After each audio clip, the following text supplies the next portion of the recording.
কবিতা গোপচুরি। কবি সুকুমার রায়। হেড অফিসের বড় বাবু, লোকটি বড় শান্ত। তার যে এমন মাথার ব্যামো কেউ কখনো জানতো? দিব্যি ছিলেন খোশ মেজাজে, চেয়ারখানি চেপে একলা বসে ঝিমঝিমিয়ে হঠাৎ গেলেন খেপে।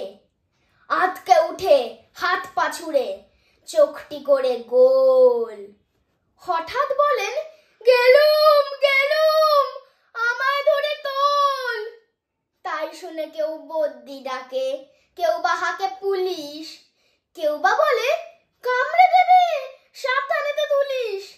ব্যস্ত সবাই এদিক ওদিক, করছে ঘোরাঘুরি। বাবু হাঁকেন, ওরে আমার গোপ গিয়েছে চুরি।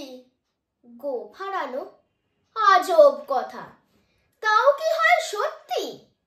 গোপ জোড়া তো তেমনি আছে, কমেনি এক রত্তি। সবাই তারে বুঝিয়ে বলে, সামনে ধরে আয় না।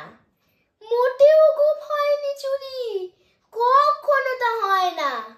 রেগে আগুন, তেলে বেগুন, তেরে বলেন তিনি, কারো কথার ধার ধারি নেই, সব ব্যাটাকেই চিনি। নোংরা ছাটা, ঠ্যাংরা ঝাঁটা, বিচ্ছিরি আর ময়লা, এমন গোপ তো রাখতো জানি শ্যামবাবুদের গয়লা।